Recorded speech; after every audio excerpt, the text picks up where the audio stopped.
Good morning everyone. Breakfast tayo guys. So breakfast ko ngayon gusto lang ng kiwi. So kiwi for breakfast tayo. Yan po siya. Kiwi muna tayo. Maaga pa naman. Maya na tanghali kain ng kanin. Wala namang pasok.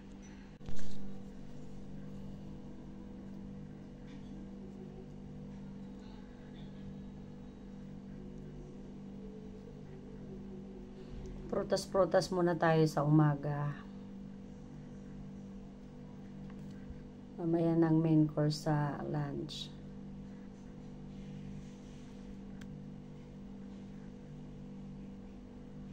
Papres ko muna.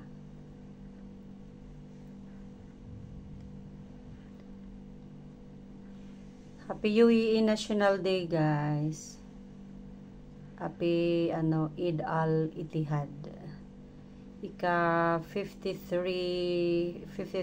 anniversary ng UAE. So, yeah. Mag-isa lang ako sa bahay. Kasi yung mga kasamahan ko, marami daw sale ngayon, guys. Mga taga UAE. Or nandito sa UAE, arat na kayo. Marami daw mga sale. Sana all. Kain na lang ako ng kiwi. Siksikan ngayon ng mga tao.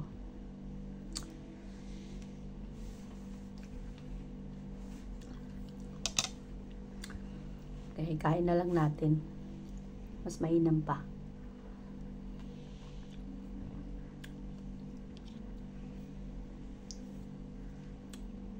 Yan guys, ang sarap niya. Tamang ripe lang siya. Matamis-tamis. Muntikan ko na itong makalimutan. Nung sa araw ko pa ito nabili pala.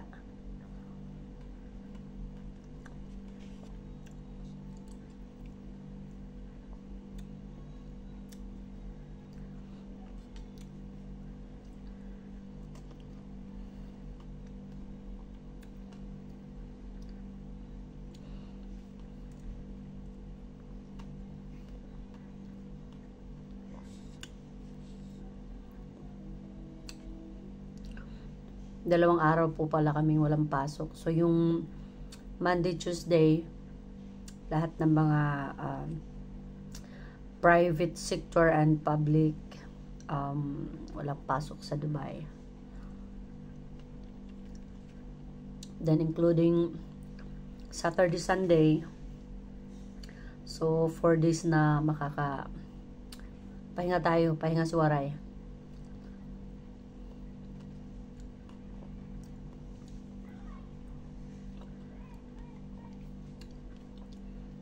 Kaya, chill-chill lang tayo sa mga panahong to. Kalma lang tayo dito sa bahay. Pero maya-maya, siguro mga hapon-hapon, baka maglakad-lakad naman. Kahit hindi mamili, basta makapaglakad-lakad. Kahit mag-window shopping din. Tingin-tingin kung merong mga ma-afford na mabibili. Marami daw mga sale ngayon pag ganitong mga okasyon dito sa Dubai.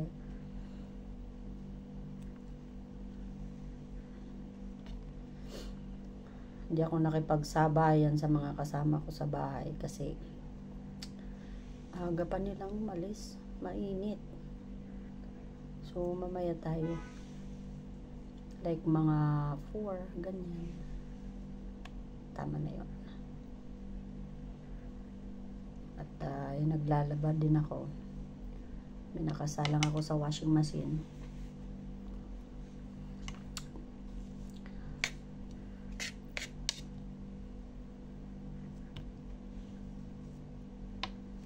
Ang ganda ng kulay niya, 'di ba?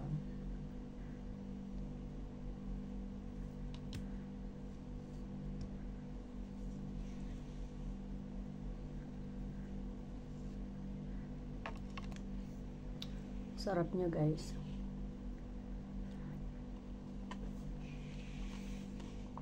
Mm. Partner pala yung ngayon ko lang na ano, partner pala yung cutics ko sa ano, sa kulay ng kiwi. Ang ganda.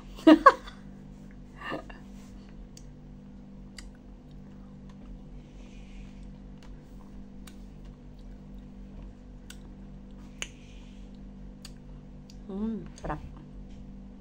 Yung pangalawang nahiwa ko parang may konting twist siya ng sour. Not much. May konting pitik lang siya ng asim.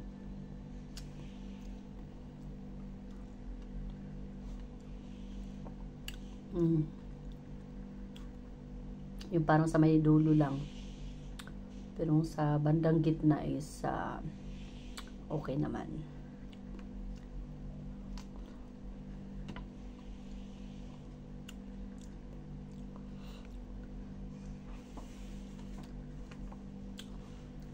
Masarap na sana ngayon like mag-park kasi ano na siya, tawag nito, malamig-lamig na, magwi-winter na sa Dubai, so like mag-barbecue kung mayroon sana,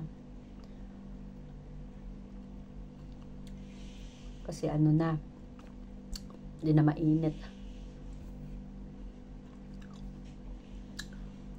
Mga tanghali niya parang sarap na lang magtambay sa lilim ng mga kahoy, ganun. Kahit mga lokal, mga migrants dito, mga expat, pag mga ganito mga panahon, sinasamantala namin na yan, magdagat, magpark, dala lang ng banig, may baon na kahit chichirya, okay na. Unwind. Kasi for how ilang months din na hindi mo yan mararanasan during summertime. Like especially yung mga month of July. Yan, mainit na talaga yan, may humid na. July, August, September, October, medyo may na yung hangin pero mainit pa rin. So this time, mga pag ng November or mga middle of November, ganito, na yung simoy ng hangin. Malamig na. Kaya, masarap na maganda na magpunta sa mga ganyang lugar. Like sa mga park at saka sa beach.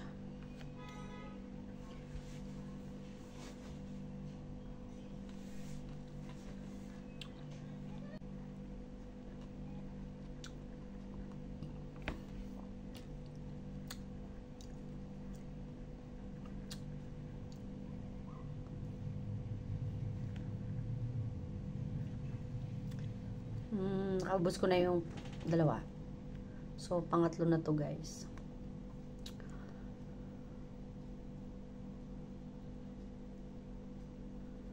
Yan lang ang buhay. Wala namang trabaho, kaya ito lang munang kakainin. Pero pag pag may trabaho talaga, like from Monday to Friday, kanin talaga ako, guys, kasi mahirapan ako sa trabaho pag yung nagugutom ako kaya maganda yung yung maayos yung kain mo pag nagtatrabaho ka. Sarap.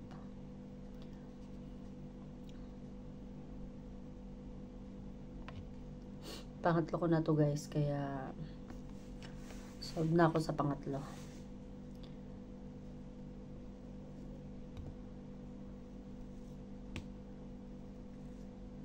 Nung binili ko siya, yung tamang lambot pa lang, paano pa lang siya ng hinog.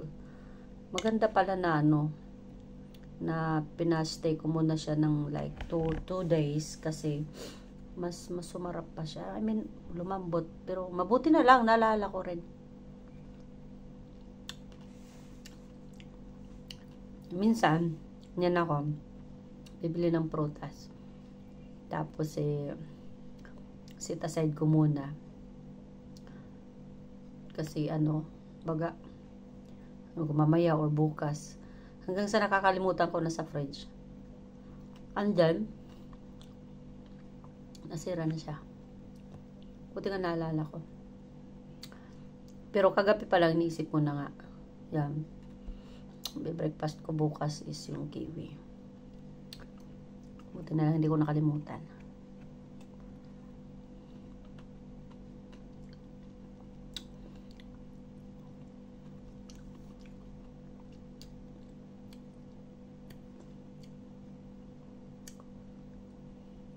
Yung buto niya parang kuan.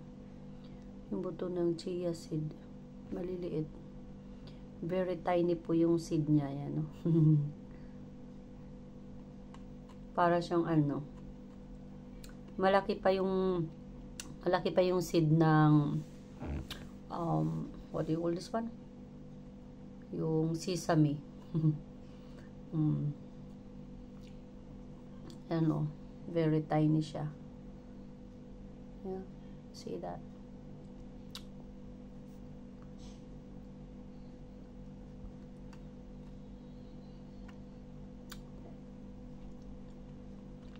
Enough na pala sa akin ng 3.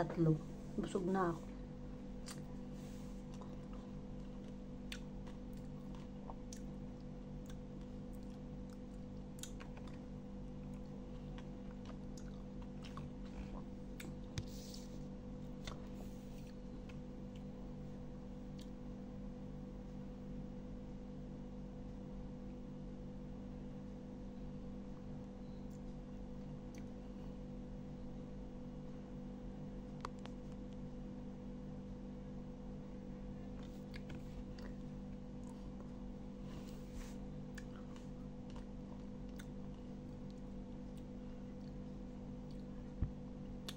Mayang hapon nagbabalag ako magmiswa ng sardinas.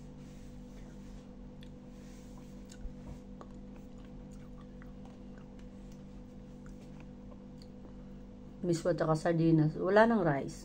Pwede na ako doon. Ano lang, yun na yung miswa. Masarap na siya.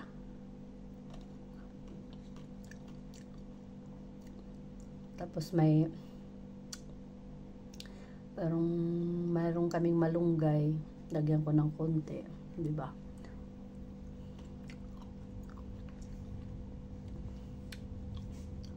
Thank you guys. Enough na ako, solved na ako sa 3 kiwi for breakfast. Thank you.